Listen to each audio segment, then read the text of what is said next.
Ilang linggo mula nang i-trade ng Dallas Mavericks si Luka Doncic, hindi pa rin naman natatapos ang pag-disrespect ng team sa kanilang dating superstar. In fact, matapos nga itong tawaging mataba at tamad ng kanilang team owner, balak na rin naman nga po ng Mavericks na tanggalin ito sa kanilang history matapos siyang i-edit out sa ginawa nilang promo video para sa second half ng season.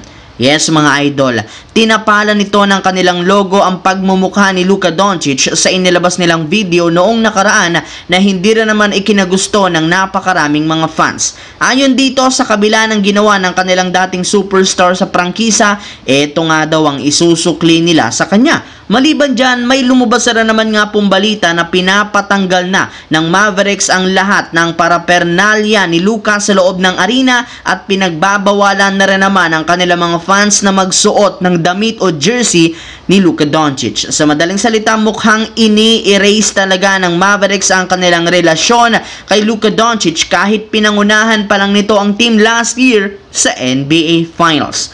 Samantala, for the first time mula nang maglaro si Luka sa Lakers, makakaharap na nga nito ang Denver Nuggets na pinangungunahan ng kanyang best friend na si Nikola Jokic. Ngunit, ang kanilang laro ngayon hindi lamang patungkol sa kanilang dalawa dahil ito ang itinuturing ng Lakers bilang pinaka-challenging game para sa buong team ngayong season since sobrang nahihirapan nga silang talunin ng team na ito sa nakalipas na 3 taon. Sa madaling salita, isa itong revenge game para sa Lakers lalo na kay LeBron James. Nagigil nga pong mabawian ang Denver Nuggets lalo na sina Nikola Jokic at Jamal Murray na unang beses niyang makakatapat ng wala si Anthony Davis sa lineup. At sa naging laro, kitang-kita kung gaano kaganda at kahigpit ang depensa nila kay Nikola Jokic. Nagtala lamang nga ito ng 7 field goal attempts malayong-malayo. Sa 24 field goal attempts nito, average niya sa kanyang 9-game winning stretch at pinutol yan ng Los Angeles Lakers. Ika nga nila, Luka Doncic is back.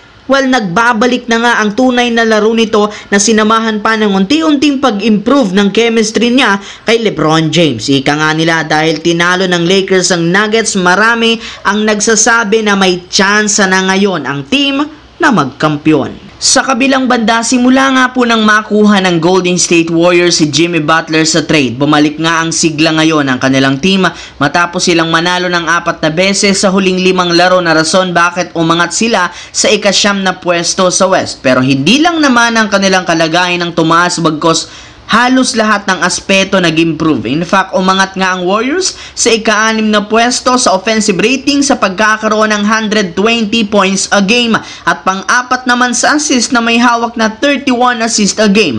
Hindi rin naman kagaya sa nauna nilang laban, mas efficient nga silang maglaro ngayon sa pagkakaroon ng plus 12.4 net ratings. At lahat ng yan dahil lamang sa bagong superstar na si Jimmy Butler sa husay nitong kunin ng tempo at kakayahan nito na makasungkit ng foul at free throws. Ngunit ang tanong, sapat na nga ba si Jimmy Butler para magkampiyon ng Warriors ngayon? Well, ayon sa ESPN, bagamat napakaganda ng performance ng Warriors, dahil kay Butler, marami para naman silang dapat ayusin. Meron pa silang mga malalakas na kupunan na hindi nakakatapat na posibleng tumalo sa kanila. Pero isang magandang sinyalis na rin naman ang kanilang mga pagkapanalo na meron talaga silang shot na makapasok sa playoffs at makakuha ng titulo, hindi kagaya ng mga nagdaang buwan ngayong season.